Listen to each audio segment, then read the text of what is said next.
is Gamersbound. I'm here with your gamer goggles, gamer-goggles.com. And today we have Roleplay Ramblings number 5. This is the 5th part of a 6-part series that was funded by you, those that funded my Kickstarter.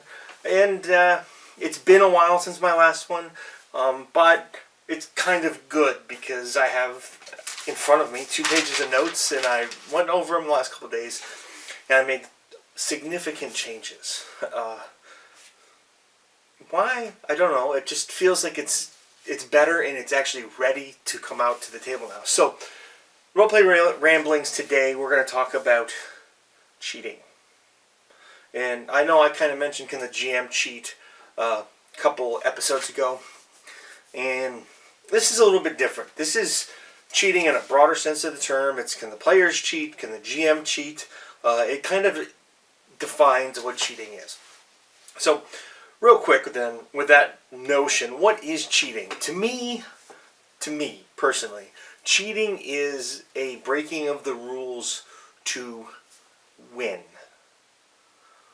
So, for example, you have your monster and your players or your GM, whoever, whatever the role is that you're in this particular situation, and the GM fudges die rolls so that the monster stays around longer. That, I think, if players find out about that, I think it's very detrimental to the group and your well, not so much your story, but the community that you have built, because there are certain amounts of trust. Now, with that said, I'm not against doing other things if your players are mowing through your villain.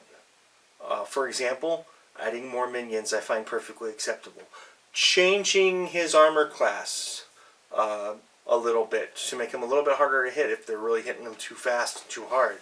I would add more hit points if I felt that it wasn't challenging. Now these are kind of trivial little things, and yes, to some they are technically cheating, but I'll come back to why later when you see when you see the big picture of what I'm trying to get at here, you'll understand.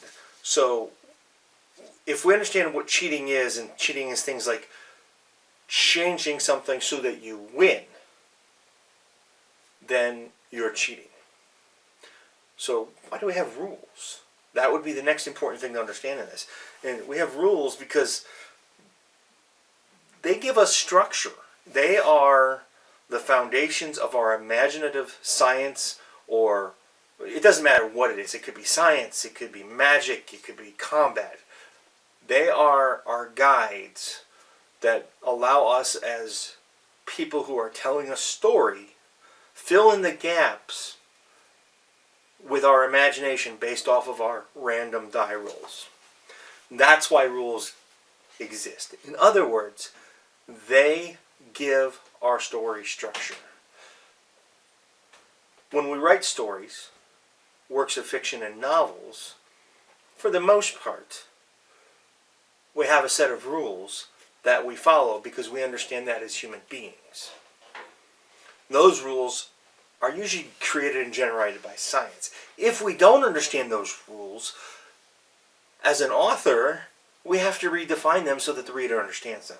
It's the same thing with role-playing games.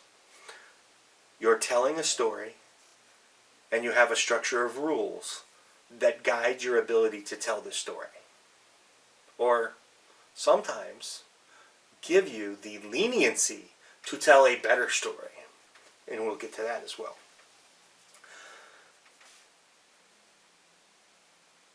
Now, in game worlds, the science, the philosophy, the magic are all established by the environment you're in. In many worlds and systems, our thoughts and imagination further the rules or the structure of those rules within that society and that set. For example, combat. You wouldn't, if you're playing a D20 game, you probably have a D20 combat system, and if you roll above the armor class, you know what's going to happen, you hit. If those rules didn't exist, you wouldn't necessarily know what happens, and you'd have to create it totally off on the fly. So just like Magic, and see, in some of these systems too, there's a lot of room to play with things, and we will get to that too, because I think as we move on, the big picture here is going to start to unfold. It's important to understand that cheating is bad, and I don't necessarily. I mean, when I say cheating, I mean genuine cheating. The types of things that would effectively disqualify you from sports or cheating. And they're bad because, well, they affect your image. They affect your community and your group. They affect, here's a great example. I recently had a player who was not fudging die rolls, but was doing math wrong. And another player at the table said that they were cheating. They didn't possibly hit that individual. When we looked into it, they're all new players. We managed to work it out. But it took 25 minutes to fix the problem. In this case, there wasn't any real cheating, but there could have been, and we needed to investigate it because, they're teenagers and all of that fun stuff. But I think it's more important to understand that the rules are a guide maybe a formula for what you're attempting to tell. Now, knowing that what I believe to be cheating and what you believe to be cheating might be two different things, I think that we can expound on what I know or what I believe to be cheating. And that is, if you're going to bend or break the rules, you better be able to support it with your story, and it had better move your story forward. For example,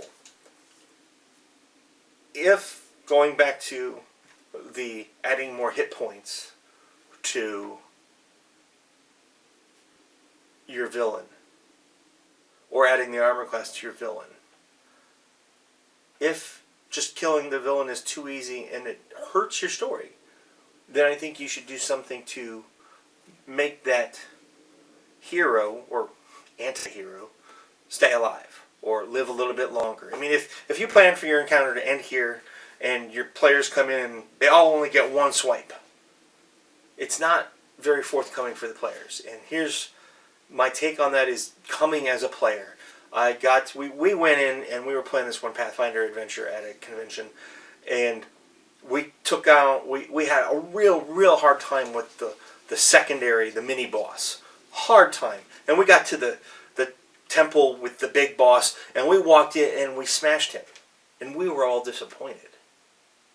So you don't want that to happen. You kind of want that balance and in your story. And at the same time, you want that flexibility or that pliability to be able to change your story enough to make things like that happen. Now, on the flip side of that argument, or that example, you might have a villain that's overpowered.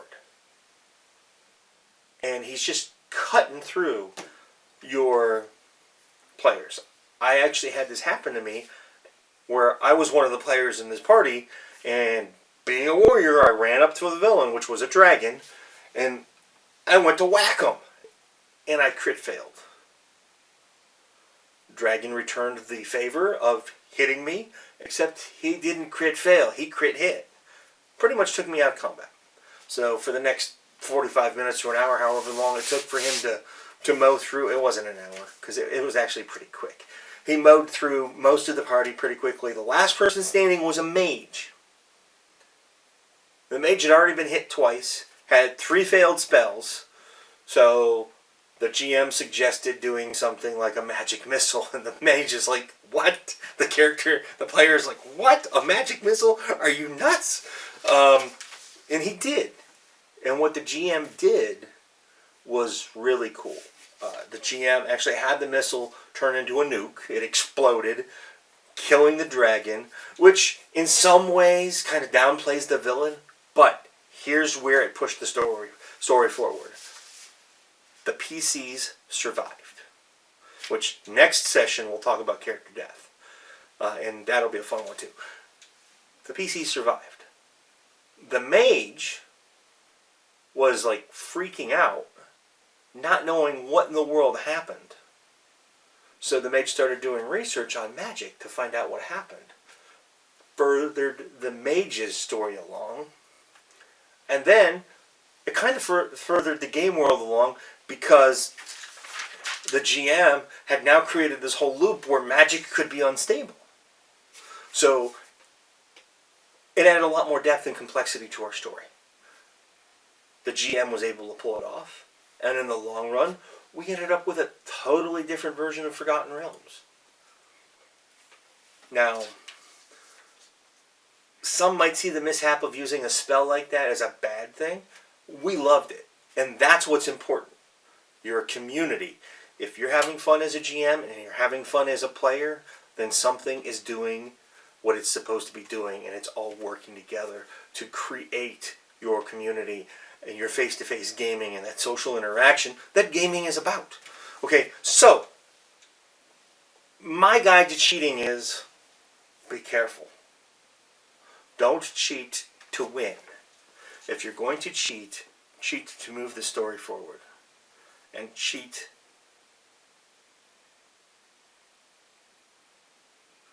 to be balanced. And not to be balanced, but to balance it for you and for your players. Or vice versa. If you're one of the players, it's a little bit harder to cheat, in my opinion. I mean, sort of. I mean, the cheating that players can do is, okay, I did this, and this is my die roll, my modified die roll. It's real easy to cheat there. But if you talk to your GM and say, hey, we need a Hail Mary, and let's say you're using the action point system, well, if you expend all your action points, something crazy will happen.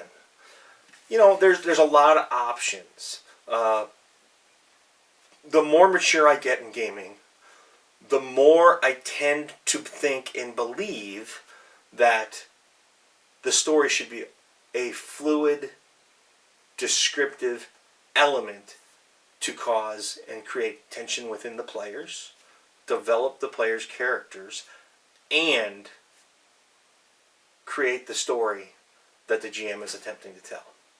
And then in unison, everything comes together to complete that quest. Thanks for watching. This has been Matt Lemke with Lemke, there's no P, with Through Gamer Goggles, and this has been a Roleplay Ramblings.